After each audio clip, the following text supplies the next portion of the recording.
RCN. Le son de la différence.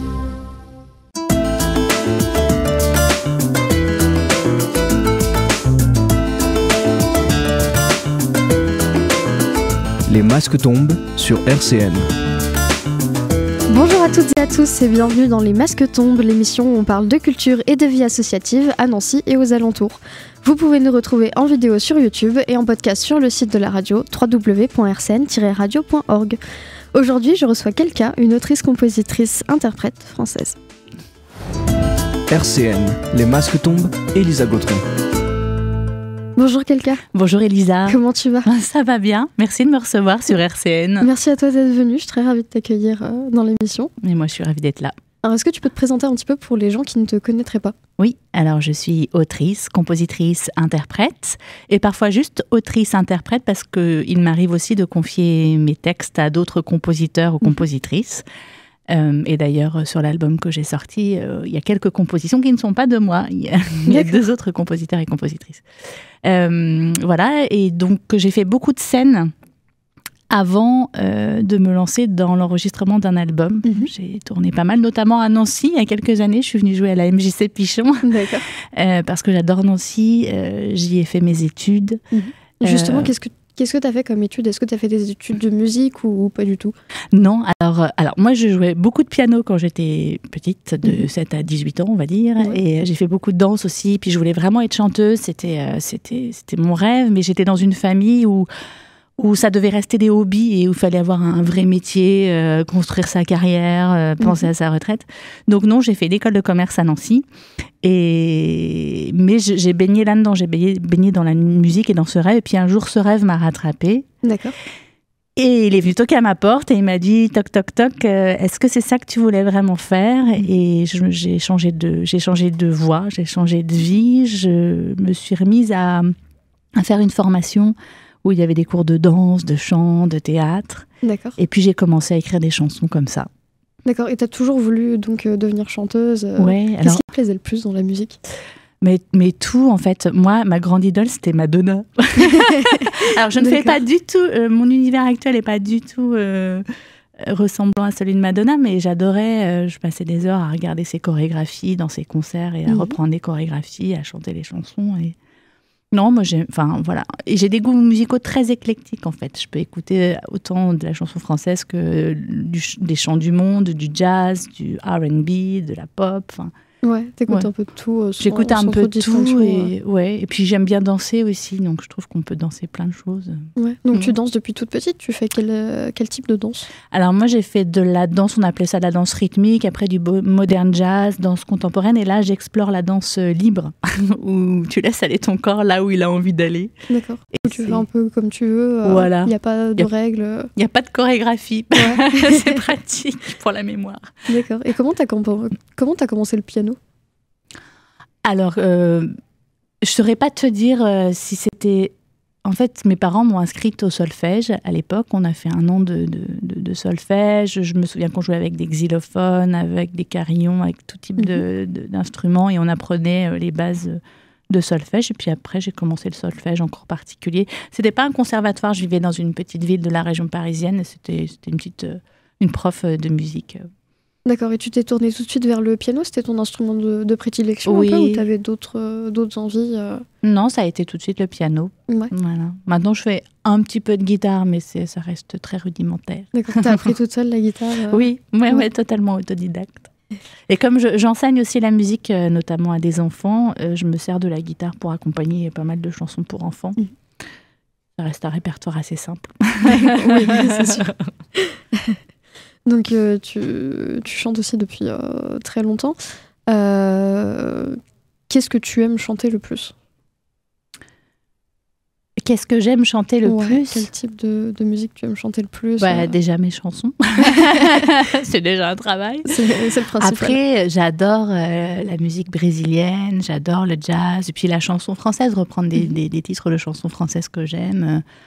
Voilà, des artistes. Moi, en chanson française, donc j'ai des goûts musicaux très éclectiques, mais en chanson française, j'écoute beaucoup des artistes comme Clarica, Jeanne Chéral, Zazie, Juliette aussi.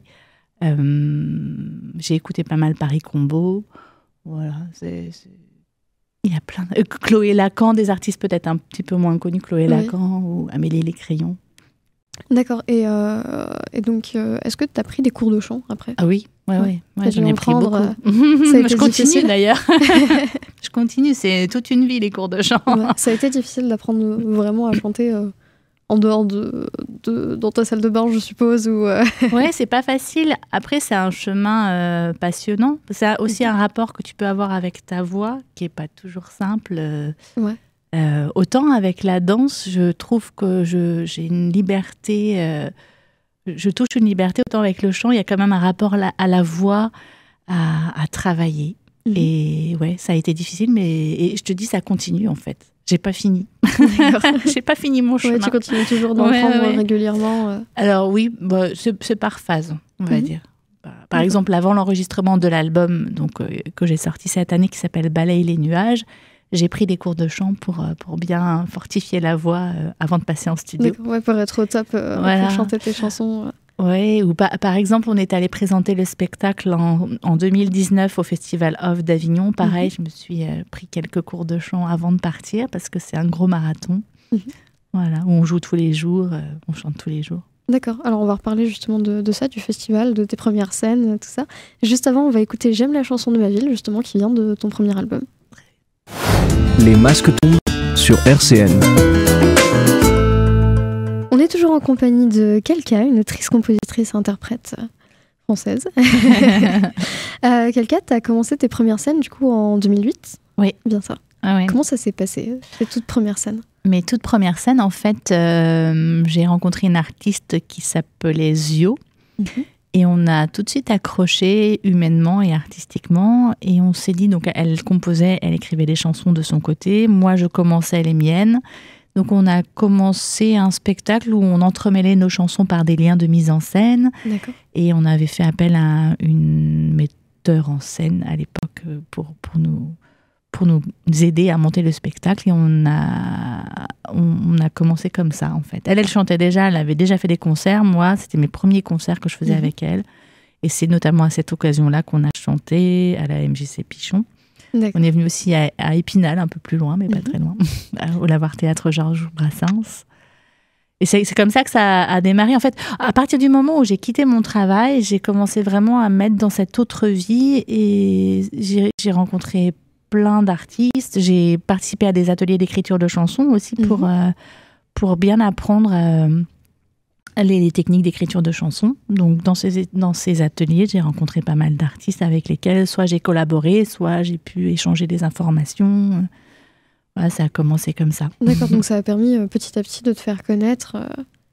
Voilà, et puis moi d'avancer dans cette nouvelle vie que je ne connaissais pas en fait. Je me suis lancée là-dedans, c'était mon rêve, mais j'avais pas du tout jusque-là imaginé que ce rêve allait pouvoir se réaliser. Donc voilà. D'accord. Et pendant ces ateliers d'écriture, du coup, tu as rencontré des personnes avec qui tu as fait des coplateaux pendant plusieurs années Oui.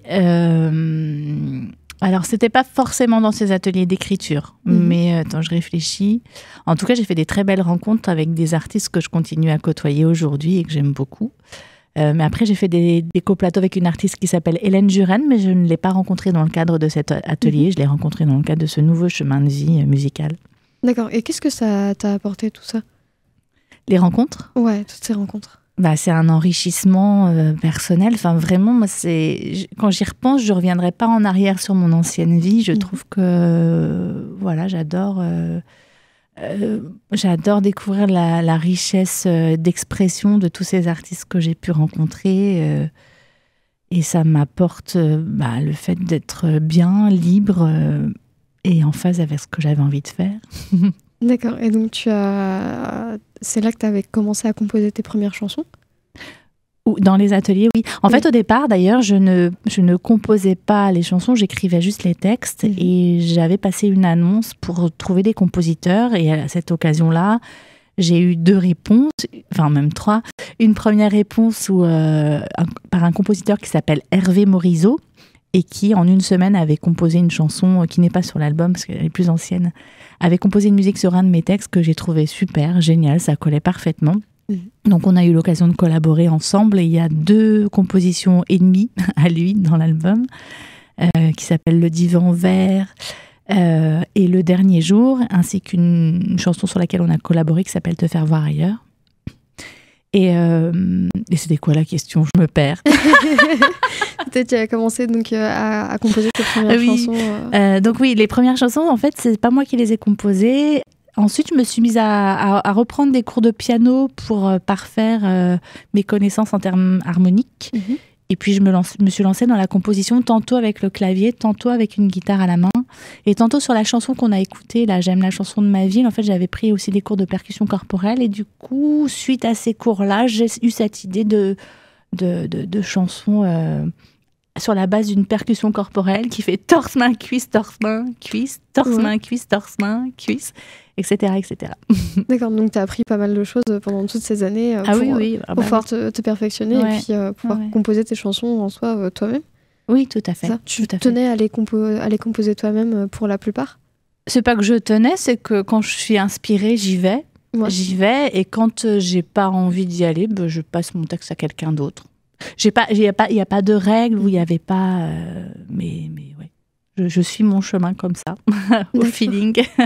Et tu as aussi composé des musiques pour un musical rock qui s'appelle Lysistrata. Oui, tout à fait.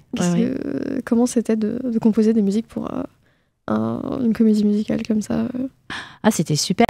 C'était super, mais j'avais un peu le stress. Je me disais vraiment, là, est-ce que je vais trouver des choses à écrire Et puis musicalement, c'était vraiment axé. C'était un style effectivement glam rock. On me demandait, parce que c'était donc une pièce d'Aristophane qu'on transposait dans les années 70. Donc dans ces années-là, il y avait ce grand courant du glam rock. Et c'était pas forcément ma culture musicale, donc il a fallu que je me plonge aussi là-dedans et que j'essaye de trouver cette couleur un peu rock. Donc c'était la première fois, donc j'avais un peu de stress. C'était un sacré défi à relever. C'était un défi pour moi, mais c'était une belle expérience. Surtout que tu as été aussi comédienne dans cette comédie aussi. Tout à fait. J'étais comédienne, j'avais le rôle du ministre. Parce qu'en fait, si vous connaissez l'histoire, c'est l'histoire de... Athènes est en guerre contre Sparte et ça dure et les femmes n'en peuvent plus. Elles veulent contraindre leurs hommes à faire la paix, donc elles décident de faire la grève du sexe. D'accord. Et donc toute la cité, les femmes d'Athènes et de Sparte se liguent pour faire la grève du sexe. Et moi j'étais le rôle du ministre qui ne comprend pas ces femmes et donc c'était drôle. Ça t'a plu de jouer ce rôle? Oui, ça m'a plu. C'était un des premiers rôles que tu jouais? Tu fais beaucoup de théâtre aussi? J'en fais un petit peu, mais pas énormément. J'ai pris pas mal de cours de théâtre et c'est pour ça aussi que mon univers de chansons, je l'appelle chanson théâtrale, parce qu'il y a un côté un peu théâtral où je raconte des histoires, où on suit des personnages dans leurs tribulations du quotidien ou dans leur questionnement existentiel. Mais là, c'était une des premières fois que je jouais vraiment un rôle au théâtre. C'était du théâtre chanté d'ailleurs, parce qu'il y avait des chansons. Ouais. D'accord. Mise en scène par Del Kilofer. C'est important de le préciser. Et quelques années plus tard, tu as présenté un spectacle au Festival Off d'Avignon. Tout à fait. Est-ce que tu peux nous en parler un petit peu plus J'ai adoré. En fait, quelqu'un m'avait conseillé, comme j'ai un univers assez théâtral, même si ça reste de la chanson et que c'est un concert, quelqu'un m'avait dit, tu devrais faire le Festival Off d'Avignon. Et au Festival Off d'Avignon, il y a plusieurs salles qui font de la chanson, mais il y en a une qui est très identifiée, qui s'appelle le Théâtre de l'Arrache-Cœur, qui est Porte Limbert, qui est un super théâtre.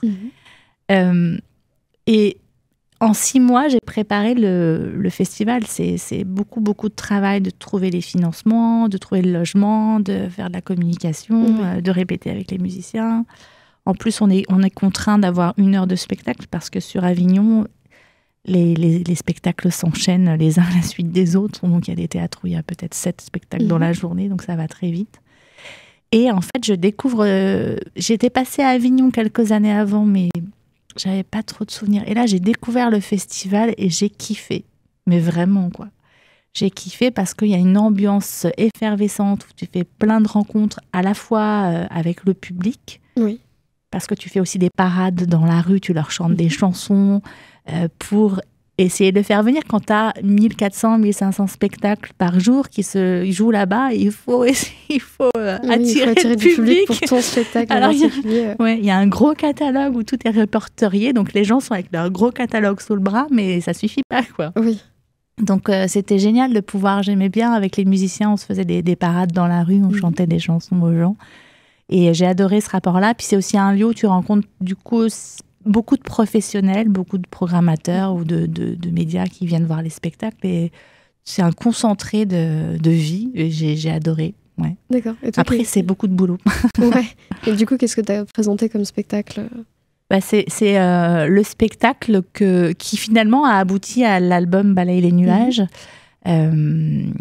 avec différentes chansons. C'était un spectacle d'1 heure.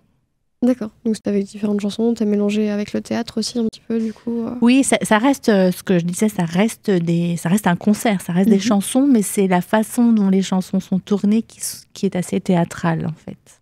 Ouais. Et moi j'ai fait un peu les choses à l'envers, c'est-à-dire que j'ai d'abord tourné pas mal le spectacle et ensuite faire un album, ça me paraissait être une montagne, alors que faire de la scène, c'était un peu ma deuxième maison, j'adorais ça. Et on a finalement, j'ai réussi à me dire, ok, ces chansons-là, on va les fixer sur un album, ça va leur donner une autre vie, peut-être qu'elles vont aller plus loin, géographiquement parlant. Et voilà, je suis ravie d'avoir passé ce cap, même si ça a été compliqué pour moi de me dire, ok, on quitte la scène, on va faire l'album, pendant un temps, on va se concentrer là-dessus. Ouais. Et comment est-ce que, du coup, t'en es arrivé à créer ton premier album ? Alors, comme j'avais l'impression que c'était une montagne, je me suis dit je vais pas pouvoir tout gérer, tout superviser toute seule. Donc j'ai fait appel à quelqu'un qui s'appelle François Lozé qui m'a accompagnée sur le chemin et il m'a notamment mise en contact avec le réalisateur de cet album qui s'appelle Lucien Zerad, qui travaille beaucoup avec une chanteuse qui s'appelle Enzo, mais qui a travaillé avec plein d'artistes comme Zaz, Monica Passos, Angélique Kidjo, même Henri Salvador et Charles Aznavour. Et avec Lucien, on s'est rencontrés, ça a tout de suite bien fonctionné. Lui, il a aussi des expériences musicales très variées. Donc ça correspondait bien à mon univers musical assez éclectique parce qu'on a des chansons qui vont avoir un arrangement musique indienne, d'autres qui vont mêler le jazz manouche et la musique latino, une autre chanson qui va être un peu blues, une autre qui va être plutôt dans un style ballade. La chanson, j'aime la chanson de ma ville qui est là un peu plus produite avec des sons électro et des percussions corporelles. Donc en fait, ça a assez bien matché avec Lucien Zerad parce qu'il a toute sa diversité aussi musicale dans son parcours. Et voilà, on a réfléchi sur comment on allait enregistrer. Alors, pour les musiciens, il y avait mon équipe de basse qui m'accompagne sur scène. C'est François Colombon à la batterie et aux percussions et Paul Butin à la guitare. Et puis, Lucien a fait venir à la basse un ami à lui qui s'appelle Thierry Fanfan, qui est un excellent bassiste qui joue avec des artistes comme Ibrahim Malouf, Bernard Lavillier. Voilà. Après, on a invité une violoncelliste sur 2 chansons qui s'appelle Joanne Matali, qui est super. Une violoniste, Noémie Leborgne, sur 3 chansons. Un tromboniste, Thomas Henning, sur 3 chansons. Et puis une pianiste qui s'appelle Alice Béa, qui est venue sur une chanson qui s'appelle À l'ombre. D'accord. Ouais, qu'on écoutera tout à l'heure. On prépare une petite surprise pour la fin de l'émission. Voilà. Et en fait, l'album, c'est toute une aventure. C'est un travail entre l'amont et l'aval. Il y a 18 personnes qui ont participé, dont 10 musiciens, musiciennes. Mais à côté de ça, il y a aussi tout le graphisme, les photos, la communication. Pas mal de boulot. En fait, c'est une petite entreprise. Ouais. Alors, on va en reparler plus en détail. On va juste écouter Je médite et puis on revient juste après.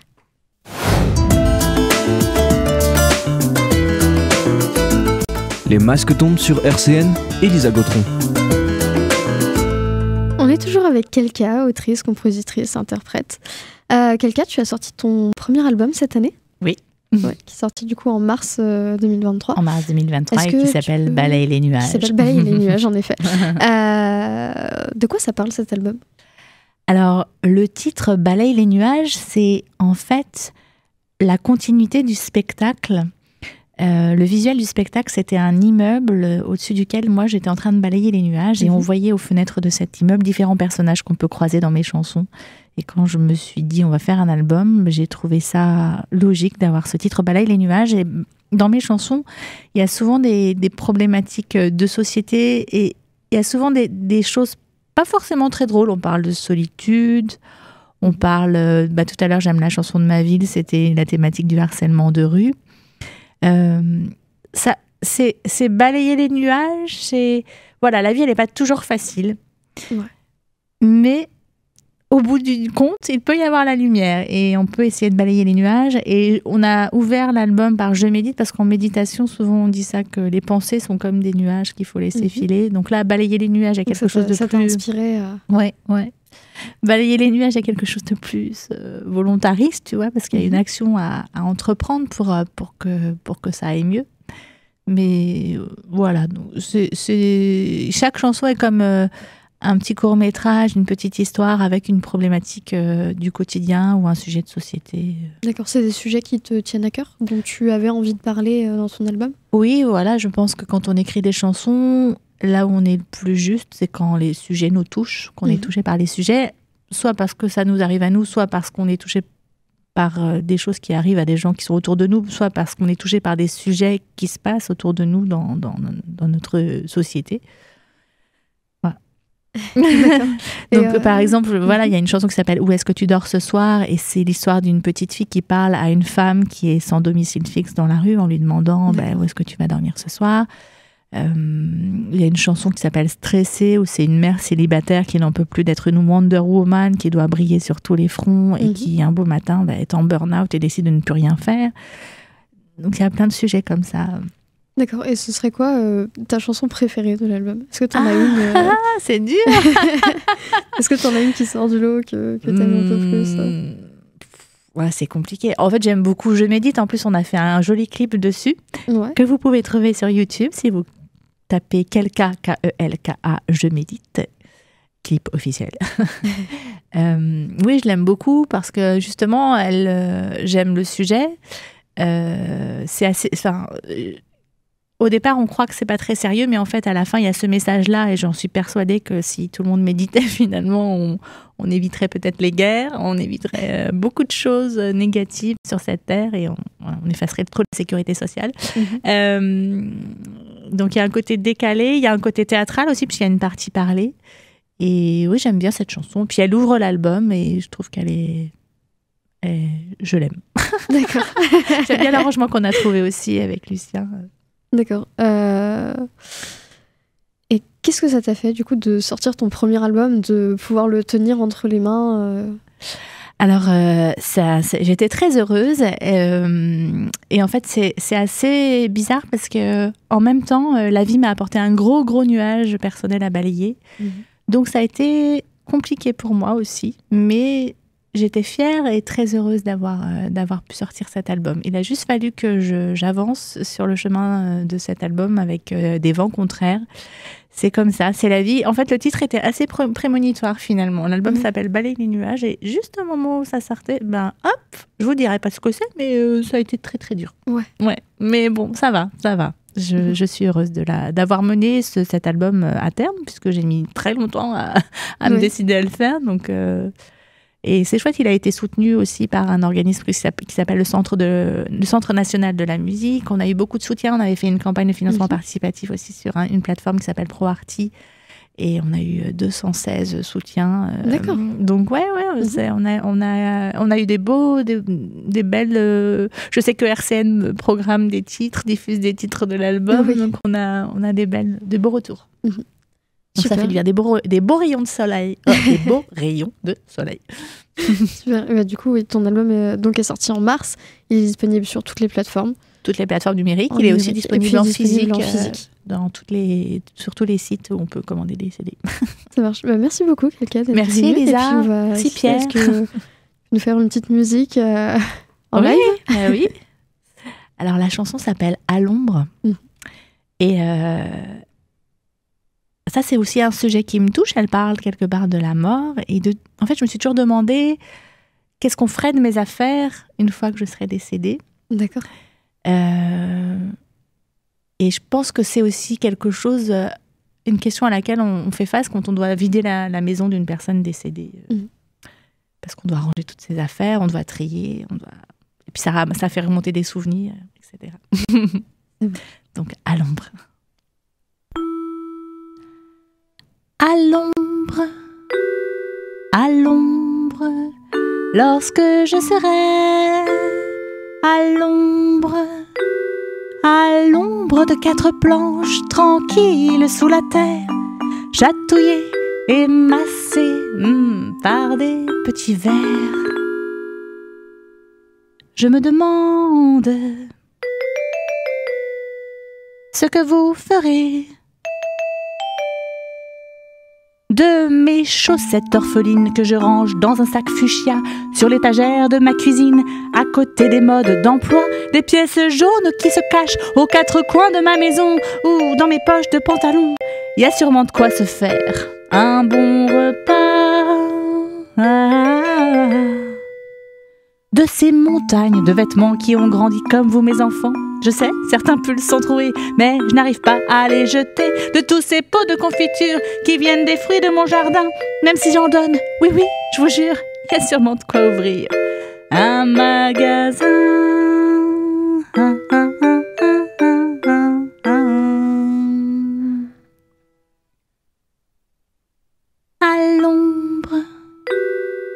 À l'ombre, lorsque je serai à l'ombre de 4 planches, à l'abri des vents contraires, lentement mais sûrement transformée en poussière.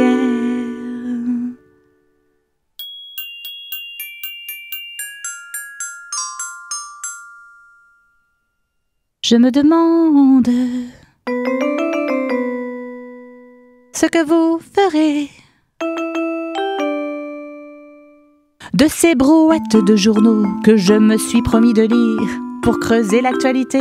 Mais je préfère mon potager, des ordonnances et des factures classées depuis 45 ans, les relevés de banque, les bulletins de paye. Vous pourriez tout scanner et tout garder.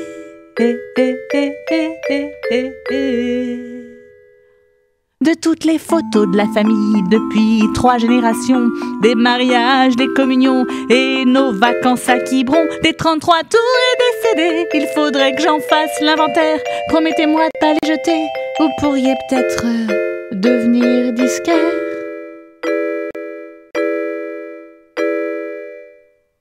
Et là, sous le lit, danser mal en osier, l'histoire de ma vie résumée en 500 cahiers. Mes cris de joie, mes crises de nerfs, mes chairs de poule, mes sautes d'humour et mon amour pour vous. Chaque jour, mes débuts de poèmes ratés, mes to-do list et mes questions, les lettres de votre père, même la dernière.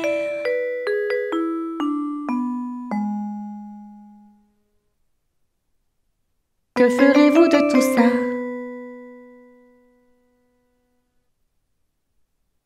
À l'ombre, lorsque je serai à l'ombre de 4 planches, dans le silence du désert, parfaitement zen pour monter jusqu'au 7e ciel. Je me demande